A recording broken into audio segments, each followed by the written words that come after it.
आदरणीय शिवसेना पक्षप्रमुख उद्धवजी ठाकरे,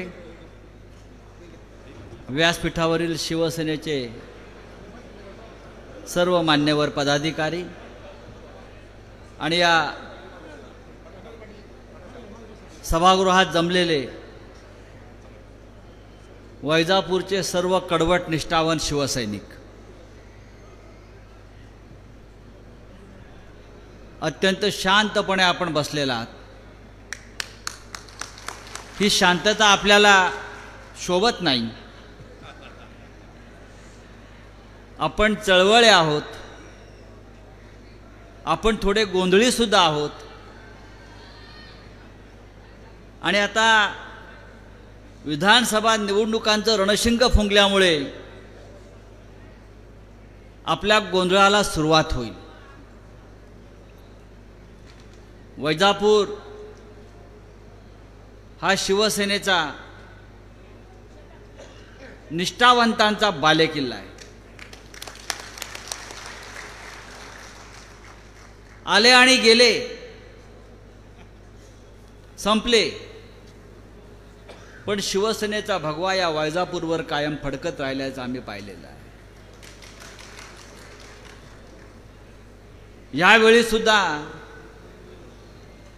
जे 40 गद्दार गेले त्यातला एक वैजापूरचा आहे।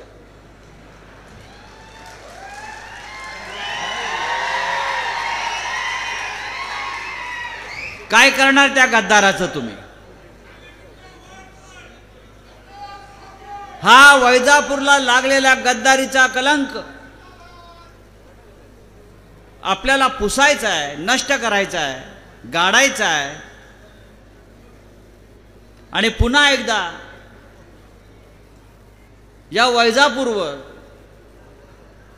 माननीय उद्धव ठाकरे यांच्या नेतृत्वाखालचा हा भगवा झेंडा, ही शिवसेना आपल्याला विजयी करायची आहे।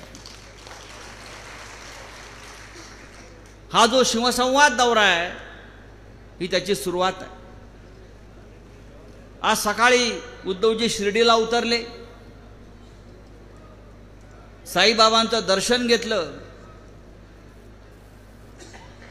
आणि साईबाबांचा एक मंत्र आहे, तू तिथे लावलेलाच आहे, श्रद्धा आणि सबुरी।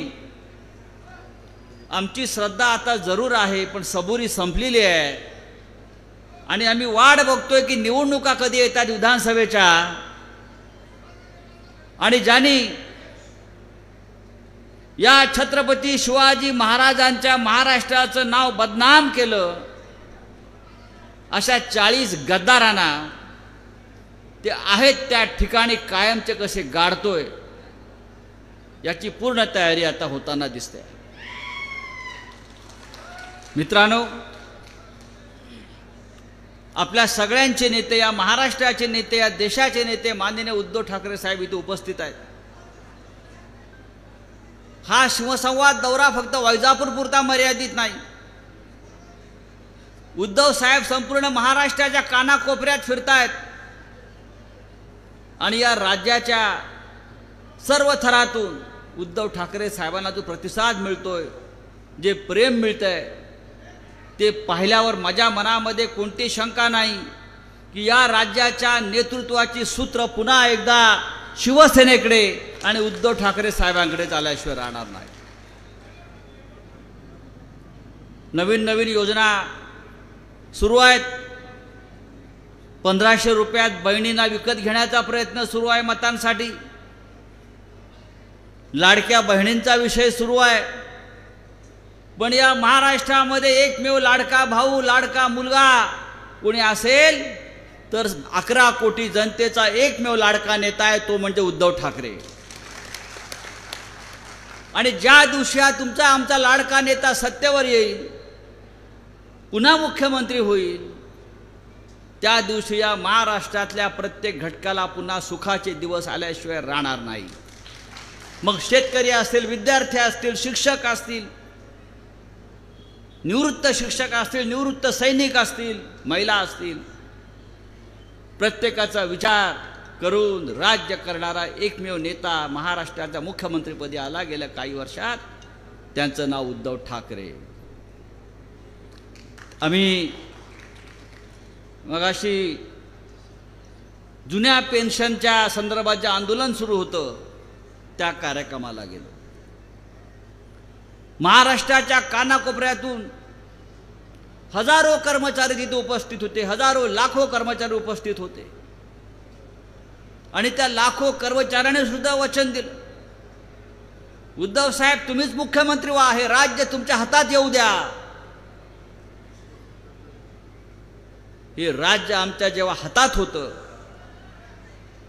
तेव्हा माननीय उद्धव साहेबांनी सगळ्यांची चिंता वाहिली. करोनासारखं संकट संपूर्ण देशामध्ये थैमान घालत होतं. राज्यामध्ये प्रेतांचे खच पडले होते. नरेंद्र मोदींच्या राज्यात, योगी आदित्यनाथच्या राज्यामध्ये, उत्तर प्रदेशमध्ये हजारो करोनाग्रस्त मृतांची प्रेत ही नदीमध्ये, गंगेमध्ये सोडली जात होती. त्यावेळेला या महाराष्ट्रामध्ये आमच्या कुटुंबाचा एक प्रमुख म्हणून माननीय उद्धव ठाकरे वर्षा बंगल्यावरून आपल्या प्रत्येक घरातल्या कुटुंबाच्या सदस्याची काळजी घेत होते. आमचे त्यांनी प्राण वाचवले, आम्हाला आधार दिला. आणि जेव्हा हा आमचा नेता आजारी पडला तेव्हा या 40 गद्दारांनी उद्धवजींच्या पाठीत खंजीर खुपसून या महाराष्ट्रातलं सरकार पाडलं. याचा बदला आपल्याला घ्यायचा आहे, याचा सूड आपल्याला घ्यायचा आहे. मराठवाड्यामध्ये मी पाहतोय,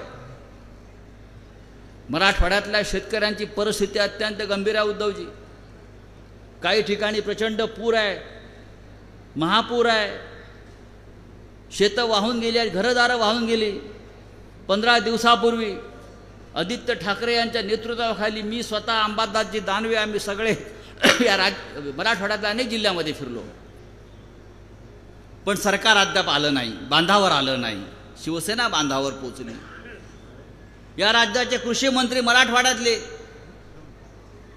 ते पूरग्रस्तांची पाहणी करायला आले, पण खाली चिखल आहे म्हणून गाडीमध्ये उतरायला तयार नव्हते.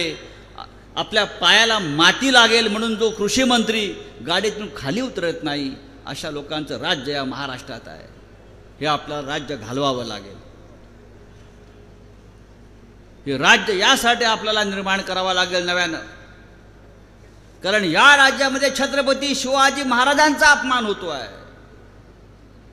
छत्रपती शिवाजी महाराजांच्या विचारांचा अपमान होतो आहे. छत्रपती शिवाजी महाराजांचा विचार जे राज्य पाळत नाही. छत्रपती शिवाजी महाराजांचे एक पुतळा हे सरकार रक्षण करू शकलं नाही. आमच्या मालवणमध्ये, कोकणामध्ये शिवाजी महाराजांच्या पुतळ्यामध्ये भ्रष्टाचार करणार हे सरकार. 18 कोटी पुतळ्याला मंजूर झाले आणि 12 लाखात पुतळा उभा केला आणि 6 महिन्यामध्ये वाराच्या एका झुळकीने पुतळा पडला. ही शिवाजी महाराजांची अवस्था ज्या राज्यामध्ये निर्माण झालेली आहे, ते राज्य आम्हाला आमचं वाटत नाही. म्हणून हे राज्य आपल्याला नव्यानं उभं केलं पाहिजे. आणि या राज्याची सूत्र महाविकास आघाडीच्या माध्यमातून शिवसेनेच्या हातात, उद्धव ठाकरे साहेबांच्या हातात दिले पाहिजेत, तरच हे राज्य पुन्हा उभं राहील. हिंदुहृदय सम्राट शिवसेना प्रमुख बाळासाहेब ठाकरे यांच्यावर या मराठवाड्यानं जीवापाड प्रेम केलं. बाळासाहेब ठाकरेंनी मराठवाड्यावर प्रेम केलं. आणि पुन्हा एकदा तीच वेळ आलेली आहे की हिंदुहृदय सम्राट बाळासाहेब ठाकरेंच्या शिवसेनेच्या पाठीशी या मराठवाड्यानं पुन्हा एकदा खंबीरपणे उभं राहावं आणि या महाराष्ट्राच्या निर्मितीच्या कार्यामध्ये योगदान द्यावं. आणि वैजापूरकरांची भूमिका याच्यामध्ये महत्त्वाची आहे. एक आमदार निवडून देण्यासाठी आपल्याला काम करावं लागेल. आणि वैजापूरच्या जनतेला माझं आव्हान आहे की सभा होतील, मोर्चे निघतील, आंदोलनं होतील, पण आजपासून आपण सगळ्यांनी घराघरात पोचलं पाहिजे, मशाल पोचवायला पाहिजे. आणि हा भगवा झेंडासुद्धा फक्त शिवसेनेचा आहे, गद्दारांचा नाही, हे सांगायला पाहिजे. हे तुम्ही कराल याची मला खात्री आहे. आणि आम्ही पुन्हा येऊ, ते पुन्हा यासाठी येऊ की वैजापूरचा आमदार जो इथे विजयी होणार आहे त्याचा विजय मेळाव्याला येऊ, त्याच्या प्रचाराला येऊ. जय हिंद, जय महाराष्ट्र.